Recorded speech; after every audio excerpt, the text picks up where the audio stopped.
The Ag Tribes Report is brought to you by Legacy Interviews, a video service that captures people as they really are, so the future knows who they really were.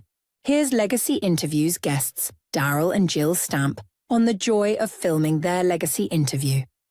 What do you think you'll tell your kids about the experience? Oh, I'm going to thank them a lot. I realize this is more for them and their kids than it is us, the grandkids, who don't know these stories. I can't wait for us all to get together and see it. This went better than I thought it was gonna. Time does go fast, though.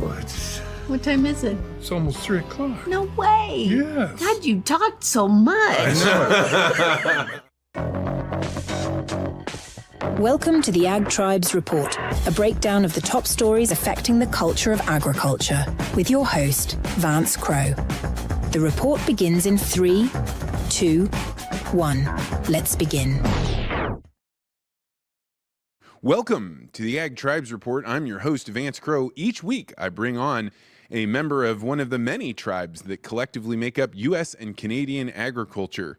Today, I have Blake Hurst. Blake is a seasoned Missouri farmer and former 10-year president of the Missouri Farm Bureau, known for his insightful writings on agricultural policy and rural life.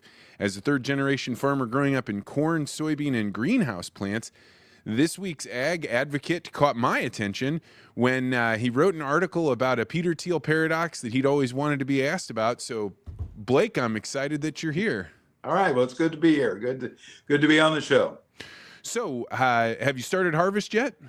Yeah, we've been in for about 3 days. Intermittently, we've had a couple of showers and a couple of breakdowns, so a pretty slow start.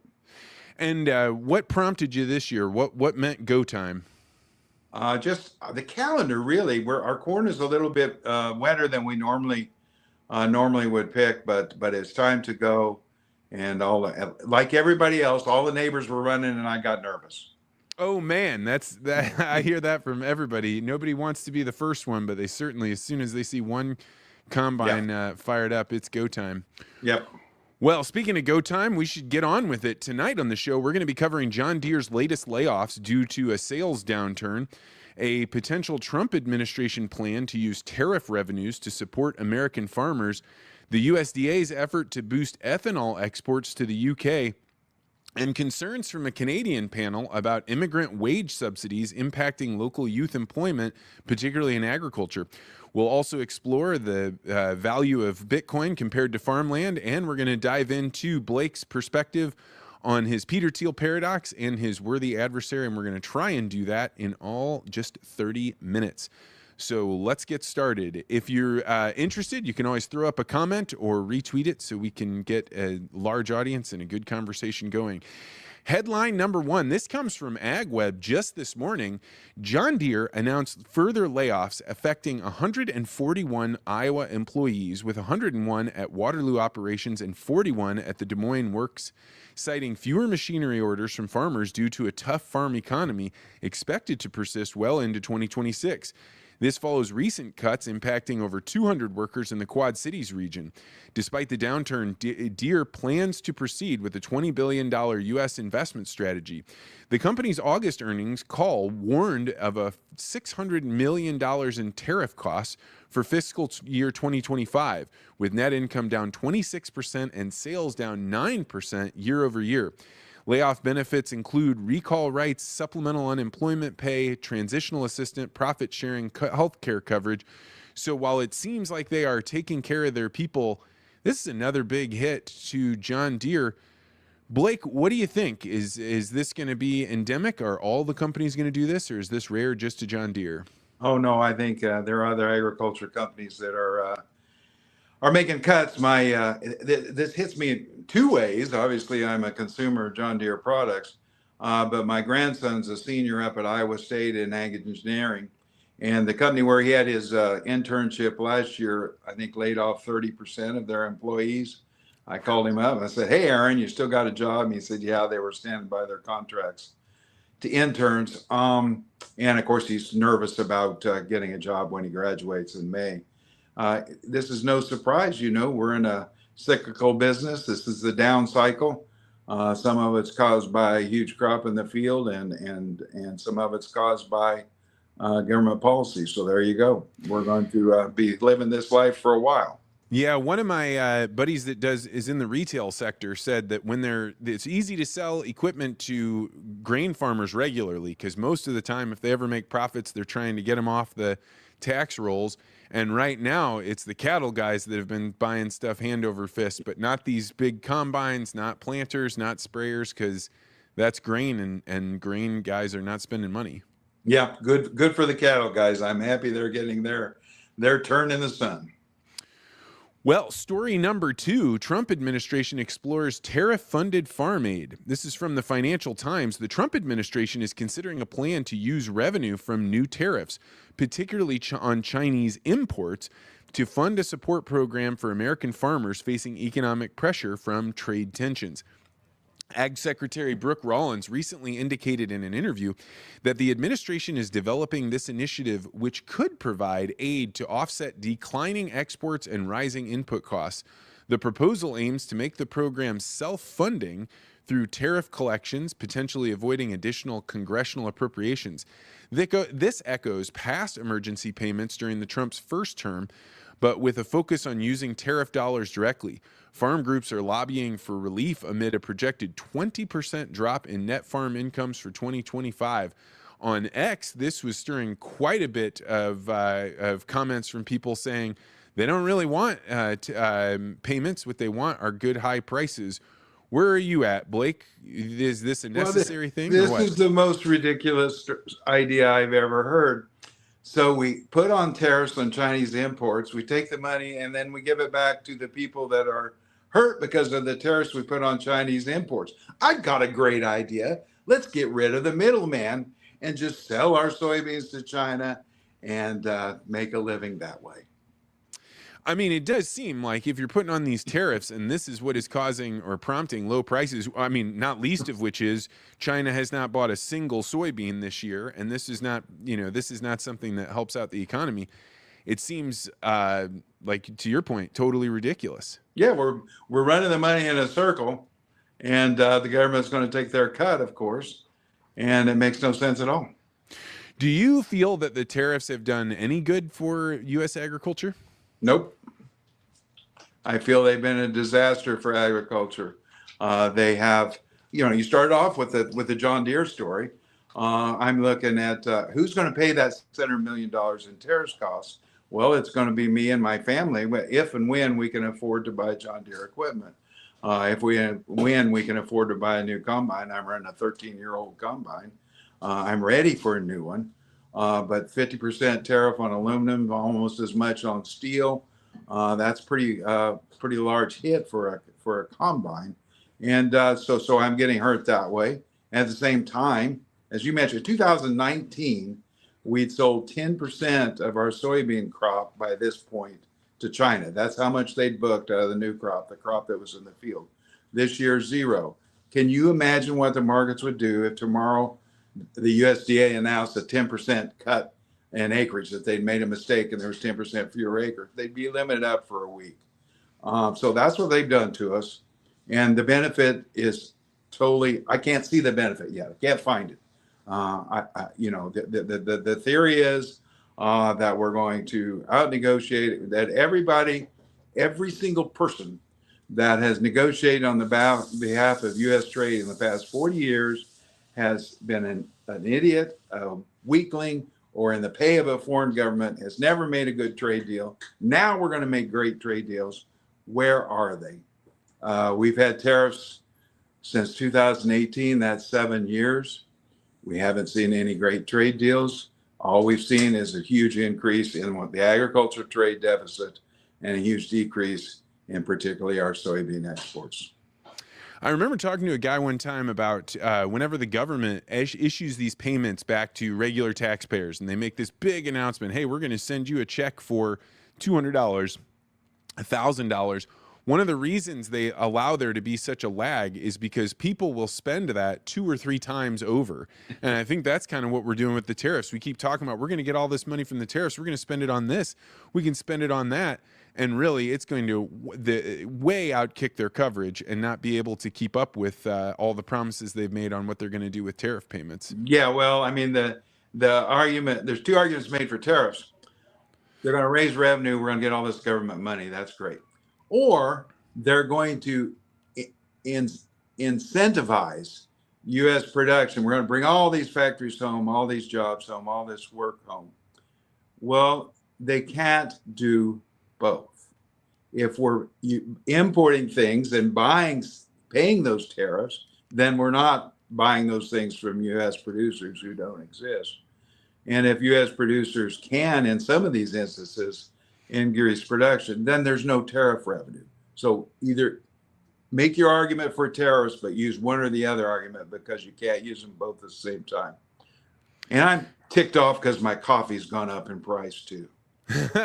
That's true. I mean, everything has. Well, except for eggs, because when those got too high, the U.S. government decided they were going to cut the knees out from the other egg producers and import from Turkey and South Korea. So they'll let the prices of some things go up, but not others. There you go.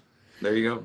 BJ McNeil wanted to point out about the John Deere story. Let's all remember that John Deere is still going to make $4 billion this year. Their big moves are because they're not hitting their original target. And that's the crazy thing about forward-looking statements.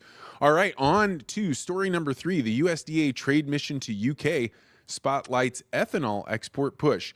In mid-September, I saw it early this week, Secretary Brooke Rollins led a trade delegation to the United Kingdom, meeting with top officials, including counterpart Emma Reynolds, to promote U.S. agricultural exports with a key focus on ethanol. She was joined by Undersecretary Luke Lindberg and leaders from the Renewable Fuels Association, U.S. Grains and Bioproducts Council, and Growth Energy. The group discussed opening UK markets fully to U.S. ethanol, highlighting immediate export opportunities and potential for E15 blends. Secretary Rollins emphasized putting the U.S. farmer first by expanding market access for American products. Amid global demand, the industry identified $370 million gallon opportunity for the UK, with Rollins trying to advance this collaboration. Blake, what do you think? Should we be exporting the ethanol all over the world? Should this be the great hope that'll buoy demand for corn? I wish her well. I hope it goes well. I hope we sell a lot of ethanol. Gosh knows we've got plenty of corn in order to grind ethanol. You know, one of the things that I think is interesting, and it might help people when they think about ethanol, because it gets a lot of criticism from outside agriculture.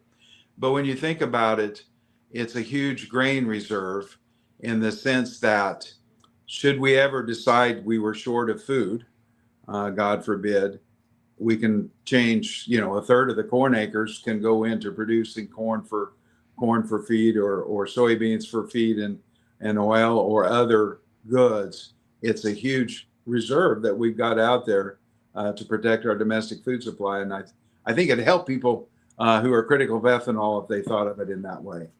Well, I mean, the flip side of that, though, is that if you look at all the corn production as hey, we're holding this land for food production if we need it. I mean, right now, the way that we're holding that is we are paying out for farmers who are not able to make their ends meet because the grain prices are too low and the input prices are too high. So it's a very expensive program if we calculate out all the, quote unquote transfer payments to farmers to keep them farming this acreage. Yeah, but my point was if we weren't farming ethanol for ethanol, selling ethanol, producing ethanol, then obviously the price of corn go down. There'd be less corn grown. Some of that land would be in other things. So I guess that's my rationale for being happy when we sell ethanol, and I guess I need one. I'm delighted to see that they are trying to export ethanol to somebody else. It's far, far better to get the British to say, yeah, we'd love to, power our cars with corn instead of, either coal through electricity or whatever. But, the challenge has been most of the demand created for ethanol started through legal mandates in the United States. Like, people didn't choose to put E85 in their car. That's true, but we always have to remember that ethanol is cheaper right now than gasoline. So when you're just looking at the rack, when you're looking at a gallon of ethanol, a gallon of gas, obviously I understand it doesn't have quite as much energy, but it's cheaper too. You take ethanol out of the gasoline supply, and you're going to raise the price of gas at the pump for two reasons. One, because ethanol is cheaper, and two, because there'll be a 10% cut in the supply. We don't have enough refining capacity to supply the gasoline without ethanol. So anyway, but I get the criticism.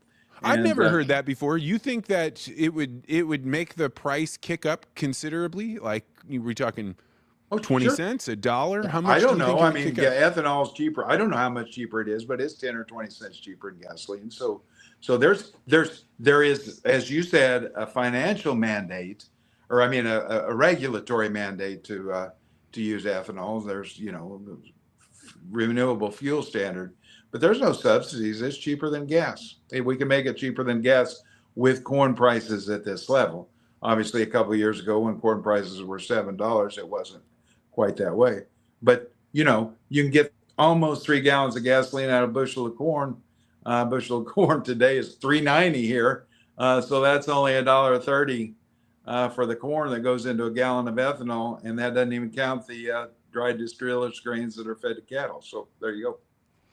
Hey, it's there's always multiple sides to any argument, and I'm glad to hear somebody sticking up for ethanol. Okay, moving on to our final story. This one comes from the Great White North. Alberta panel warns immigrant wage subsidies hurt local youth jobs.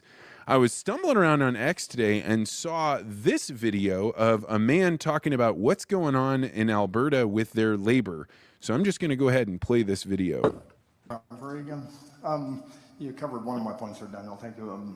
I hired a 16-year-old kid just before school started. I just needed help for a few days. I'm self-employed in construction. And I asked him, why did you sit at home all summer? Why didn't you go to work? And he said, I applied to 53 places. I didn't get an interview because the government has programs for immigrants where they pay partial wages, so they won't hire. He said, none of my friends have jobs. So if we are doing that, and taking the work away from our young kids, we are creating a huge problem for the future. Yeah. I am very in favor of immigration if we can do it at a sustainable rate where they don't take the housing from our seniors and don't take the jobs from our kids, and where we do it in a way that they integrate into our society. If we put too many into one place, they will not integrate. Thank you.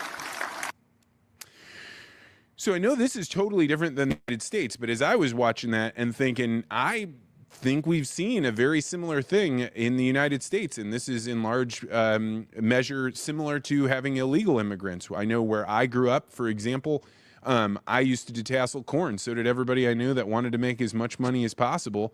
I was home this summer and asked some kids why they don't detassel, and they said, you can't get those jobs. They're already taken by what the kid said was illegals. I don't know if they are or not, but what do you think, Blake? Is the problem that Canada's facing similar to what we're facing with illegal immigrants? I think probably the detasseling jobs have been taken by machines rather than immigrants. But as you mentioned earlier, we have a greenhouse business. We'll hire 8 to 10 people seasonally to work in the greenhouse. I've been doing this for almost 40 years. Up until 3 years ago, everybody we hired was local. And one Saturday, if you know anything about the flower business, Mother's Day is a very big day.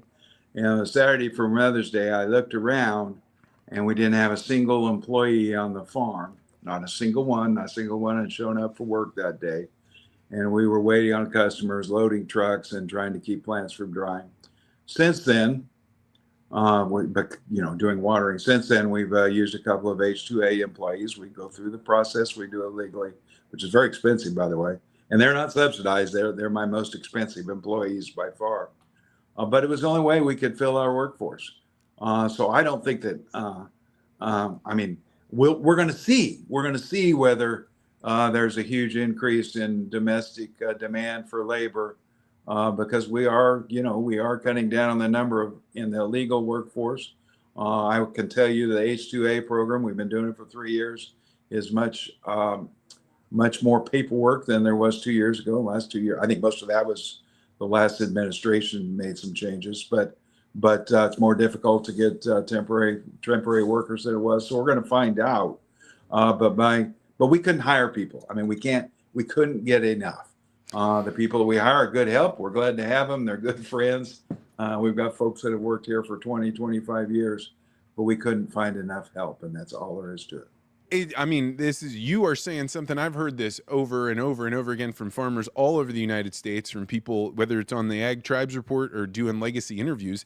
And you look at it and you say, well, this is insane, right? What do you mean there aren't? Because people are claiming that the unemployment rate, the number of jobs available to people, keep going up and up and up. And in fact, this is what is prompting the Federal Reserve to say this is why we need to go start lowering the interest rate, in effect, to make it easier to print money and inflate the economy.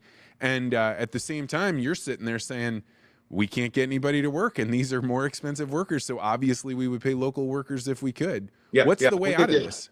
Yeah, if we could get, again, this is just totally anecdotal, not particularly useful to make large generalizations.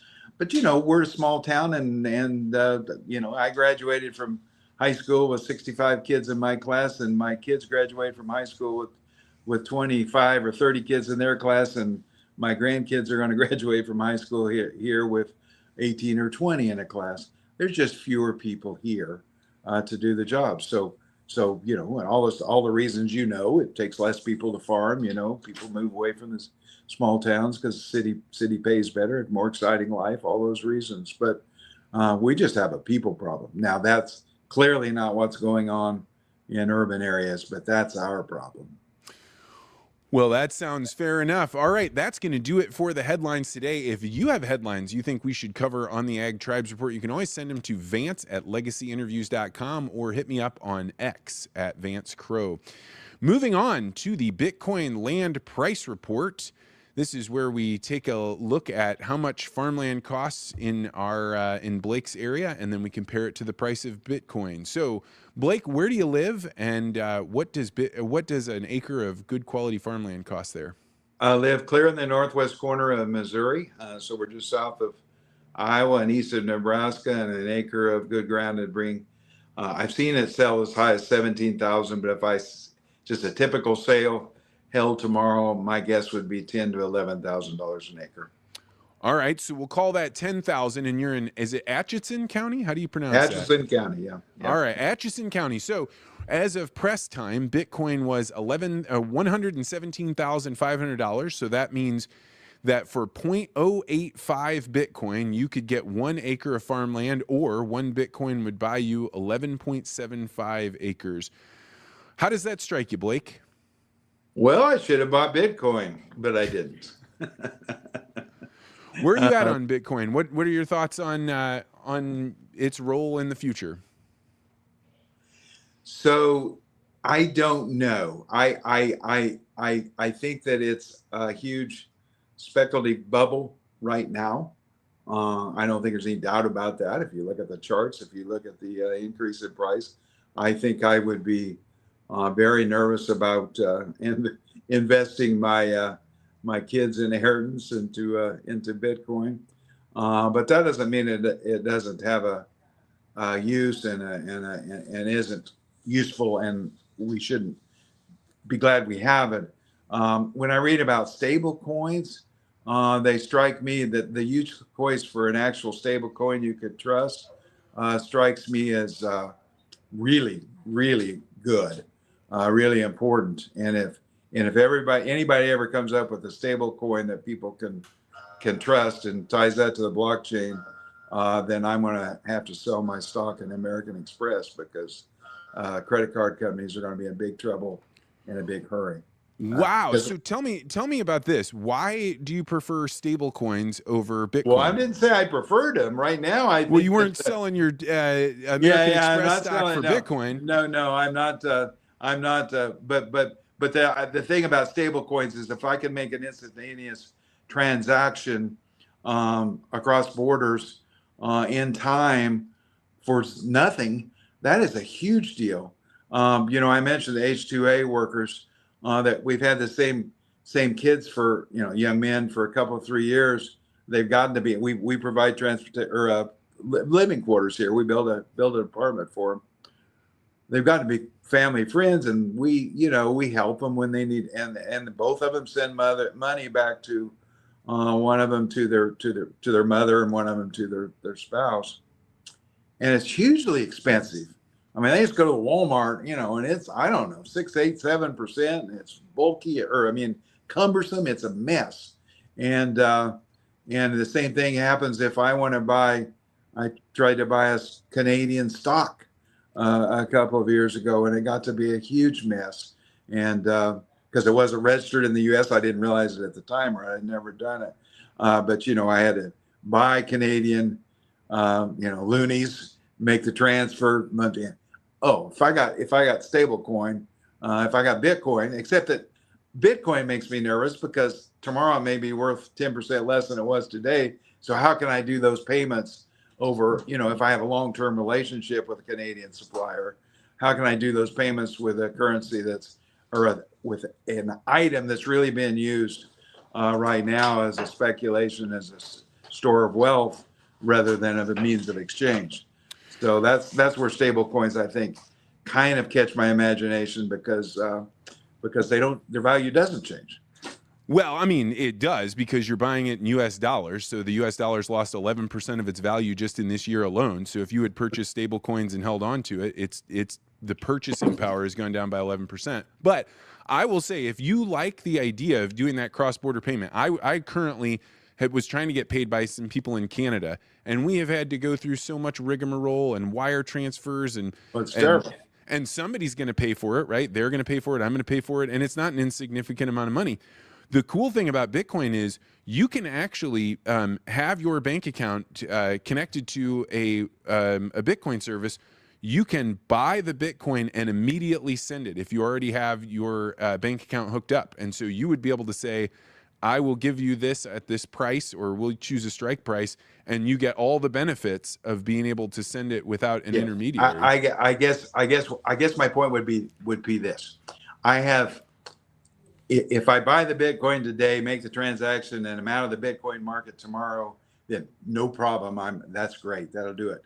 But you say that U.S. dollars depreciated 11%. Well, I mean, the official inflation rate's closer to 3%, but whatever, 10%, no doubt it's depreciated. But Bitcoin can move that much in a day, and that's what, as a store of value, I've got to have and if you told me that Bitcoin is going to be worth more than it is today in 50 years from now, because there's a limit, and if they a limit on how many can be produced, I would say I absolutely agree with you. If you tell me it's going to be worth what it is today, 10 days from now, 6 days, 6 months from now, or a year from now, who knows? Who knows? Fair point. I mean, the only thing I can say is that if you look year on year, you can say there's a positive trajectory. But anybody that's trying to get in and get out of the market quickly, it's foolish, I think, to try and trade Bitcoin. It's not a game I could play. Yeah. Well, fair enough. All right, Blake. Moving on. Oh, if you are interested in purchasing Bitcoin, there has been a flurry of activity. I will include a link to River, who supports the show. Whenever you buy Bitcoin on River, you support the show by them sending us a little bit of Bitcoin. And there has been a lot of people buying in the last week or so. Moving on to the Peter Thiel paradox. Blake, what is one thing that you believe that almost nobody in your ag tribe agrees with you on? That I have a whole bunch of things, but I'll start with the one I wrote about a couple of weeks ago, that we're in imminent danger of running out of productive farm ground. I don't think we are. And the reason is because the price of corn is $3.90 a bushel here in Tarkio, Missouri today. And that's below, not below my cash cost of production, but certainly below my total cost of production. If we're producing such a huge surplus that we can't do it profitably, then we don't need as much ground farmed as we have farmed. And there's lots of ways to get ground out of production. We can sweat it out by just grinding prices ever lower and farmers' margins ever tighter. Or some of it can go into shopping centers, some of it go into subdivisions, some of it go into solar power. And some of it can go into, heck, I don't care, recreational areas, whatever. But when somebody says, oh, we can't let them use all of our good farm ground for use X, I think, well, it'd be okay if they use just a little bit more of it, so my prices would be better. Hot damn, Blake, this is one of the best Peter Thiel paradoxes I have ever heard. There is minds exploding all over the United States and Canada right now, people like losing their minds. And I got to say, because your paradox is challenging orthodoxy. And the orthodoxy is save farmland, do what we have to do. That's why we have to do payments. That's why we have to pattern tile, any swampy area, we got to clear it and make sure we can get enough more corn on there.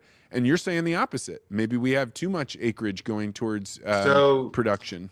My favorite ag economist, a guy named John Newton, and he came out with a big report just last week or last month, 2 months ago, whatever, the recent past, and says we've already reached or are very close to reaching peak population, and we're going to start heading down. I think that demographics are back him up. We may have GP1 is cutting food consumption, the people that use it by what, 10, 12, 18%. So people that are taking diet pills just eat less, which makes sense, I guess. We may have seen the peak food demand already. And I don't think so. Obviously, as people have more money and move in the middle class and in developing countries, they eat more meat. They upgrade their diets. They consume more food. That's a good thing. That's a good thing. Good thing for us. Good thing for them. But at some point, we're not going to need to produce. You and I and everybody else in agriculture has grown up saying, well, by the year 2050, we've got to double production. Maybe not. Yeah, I mean, I think that I've been saying for a while that the push for, hey, we've got to feed the world, this is gone, and I'm very interested to find who's going to be the first ag company that's going to come out and say, what we need to do is create higher quality crops, or we need to create a wider diversity of crops. But none of them are saying that right now. Now they're saying, high density, get them packed in as much as you can. Oh, I'm the same way. Took me well, it's embarrassing, so I'm not going to talk about it, but I had some combine setting mistakes. And as soon as I got my combine tuned in on Monday afternoon, I'm getting some really good yields here, which I know in a lot of the Corn Belt, there's various problems from disease or this dry August that people have seen. But we're getting great yields, and I'm like, that makes me happy. And so I'm like everybody else. I'm trying to get that last bushel squeezed out of every acre. But we've got to think about our markets as well. Well, I am going to give you a cool 9.2. This was a great one, and bravo. Good for you. All right, moving along to the worthy adversary. Blake, who is one person that you respect but you strongly disagree with? Well, I'm going to cheat, and I'm not going to say one person. Farm Journal did a survey here a couple of months ago and found that 70% of my fellow farmers are full agreement that our present trade policy will be successful. I think that, and we could come up with obviously spokesmen for various groups that are saying the same thing. I think that's wrong. That we're going to have to learn from history, learn from the history of past trade wars, and change course, and the sooner the better. So who is your worthy adversary here? You named a collection of people? Yeah, 70% of my fellow farmers. You got to put a finger on something. Yeah. Well, my second choice was to say Vance Crowe and then argue with you about Bitcoin, but we already did that. So my first choice, so I had to go to my second choice. Yeah, Blake, there are a lot of people out there that when we're doing the podcast, they say, who my worthy adversary is? It's you. So I must just have viewers that are sitting there that just hate listening to whatever. Whatever it takes to get viewers. That's important. All right. Well, you did great on the Peter Thiel paradox, but you failed utterly on the worthy adversary. But I can think of about 6 guys on X that are beating the ground. I mean, this idea that we have to make everything here and then we can't trade is a denial of every bit of economic progress we've made since people climbed out of the primordial swamp. It's crazy. And there is one country that is totally self-reliant, depends on nobody else for anything, make everything they use at home, and that's North Korea. And people there are hungry enough, they're eating grass. We succeed by trade, we grow by trade, we benefit from trade. We've known that, used to know that. I mean, we're going to learn the same lessons about the measles vaccine, but whatever it takes, we're going to. So, somebody said once that experience is a school of mankind. He will learn from no other. I'm convinced that they should have changed that to screwing up is the school of mankind. He will learn from no other. We're making some big screw ups, and we're going to learn some lessons. Well, I'm a firm believer, and I know this from interviewing people about their life stories, is that the only real wisdom is getting yourself back up after you failed. Like there is no way to get. I'm afraid so. I'm afraid so. We got to live it. You can tell the kid that what's going to happen if he does a certain thing, but he's just got to go do it. Yep, that's the dad's job, is to keep mom, from jumping in there and stopping him. Yeah. Well, Blake, if people wanted to engage with you more, where should they go to read things that you publish or interact with you? Well, obviously, if you're a subscriber to AgriPulse, I write in there. I'm lucky enough to get maybe 2, maybe 3 op-eds in the Wall Street Journal every year. I have a relationship there. I'm on Twitter at @HurstBlake, and I have a Substack at Blake Hurst or at Hurst Blake, where I put out more personal stuff about the kids and the farm. So I hope people will go to the Substack. It's free, and nothing is said on there that's very important, but I try to have a little fun with it. Well, I had a lot of fun with you today, and if you send me a link, I will include it on the show notes. So all right. Thanks so much for coming on, Blake. All right, that's going to do it for this week's Ag Tribes Report. This has been a wild ride with Blake. Next week, I will be coming to you live from Manhattan, Kansas. I've been invited to give a keynote speech at the Flinchbaugh Forum in Manhattan, Kansas. For anybody that doesn't know, Barry Flinchbaugh was a prolific ag economist or ag policy analyst, and he invited people in from all over the world and would have challenging conversations with them, and I'm quite excited to be doing this. So I'm going to do the Ag Tribes Report on the road with Jake Jorenstad. And as we head out, I wanted to share this little video my team put together on why it is that I can help people solve their conference problem, when the challenges of finding the right speaker for that. So thank you so much for joining us. Thank you to Blake for coming on. And as always, feel free to disagree.